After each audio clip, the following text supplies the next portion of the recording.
Hello friends, நான் உங்க கணேஷ். நீங்க பார்த்துட்டு இருக்குது டேஸ்ட் வித் அண்ணாச்சி. எல்லாரும் தீபாவளி சிறப்பாக கொண்டாடிப்பீங்கன்னு நான் நம்புறேன். தீபாவளிக்கு நிறைய பலகாரங்கள், ஸ்வீட்ஸ் அது இதுன்னு நிறைய சாப்பிட்ருப்போம். அதனால நம்ம வயிறு ஒரு கண்டிஷன்ல இருக்கும்.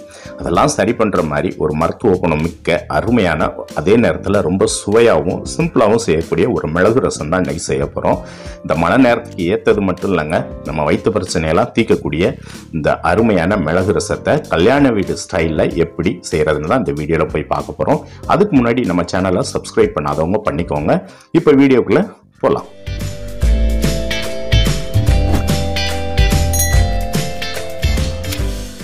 ஓகே ஃப்ரெண்ட்ஸ், நான் இன்னைக்கு இந்த மிளகு ரசத்தை கொஞ்சம் பருப்பு தண்ணி வச்சு தான் செய்ய போகிறேன். சிலவங்க பருப்பு தண்ணி இல்லாமலும் செய்யலாம்.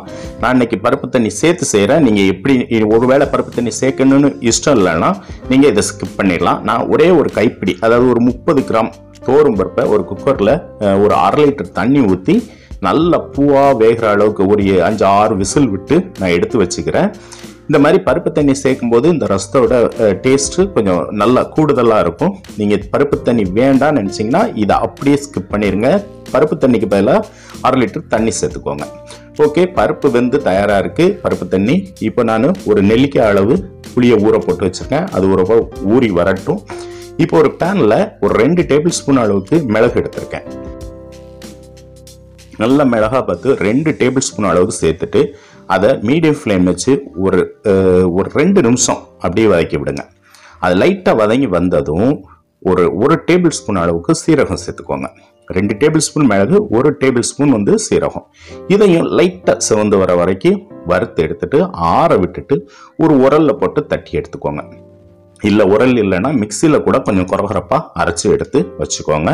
இந்த அளவுக்கு கொஞ்சம் கொரகொரப்பாக இருந்தால் போதும். நைஸாக பொடி பண்ண வேண்டாம், அது நல்லா இருக்காது. அதே மாதிரி திப்பியாகவும் இருக்கக்கூடாது. இந்த அளவுக்கு கொஞ்சம் கொரகொரப்பாக அரைச்சி எடுத்துக்கோங்க. இப்போ அதே உரலில் 4 பெரிய பூண்டு எடுத்திருக்கேன். நீங்கள் ஒருவேளை சின்ன பூண்டு, ரசப்பூண்டாக இருந்தால் ஒரு 7-8 பல் பூண்டு எடுத்துக்கோங்க. அதை தோலோடு சேர்த்து இடிச்சுக்கோங்க. இந்த மாதிரி இடித்து ஒரு பக்கம் வச்சுக்கோங்க. இப்போ ஒரு பாத்திரத்தை வச்சுக்கலாம். அதில் ஒரு 2-3 டேபிள் ஸ்பூன் அளவுக்கு எண்ணெய் ஊற்றிக்கோங்க. எண்ணெய் ஊற்றி அது சூடானதும் 1 டேபிள் ஸ்பூன் அளவுக்கு கடுகு போட்டு அது பொரிஞ்சதும் ஒரு 3 வரமிளகாய் போட்டுக்கோங்க. கூடயே நம்ம இடித்த பூண்டை இதில் சேர்த்துக்கலாம். பூண்டு கூடவே கொஞ்சம் காயப்பொடி சேர்த்துக்கோங்க. காயப்பொடி ஒரு 1/2 டேபிள் ஸ்பூன் அளவுக்கு சேர்த்துக்கோங்க. கொஞ்சம் கருவேப்பிலை சேர்த்துக்கலாம். சேர்த்துட்டு லைட்டாக வதக்கி விடுங்க. தீ லோவாக இருக்கட்டும், கருகி வந்துடக்கூடாது. இந்த பூண்டு கருகிடக்கூடாது. லோவாக வச்சுட்டு அதை ஒரு வதக்கி விட்டுட்டு 2 தக்காளி பழத்தை நீள்வாக்கில் நான் கட் பண்ணி வச்சுருக்கேன். அதையும் இதில் சேர்த்துக்கலாம்.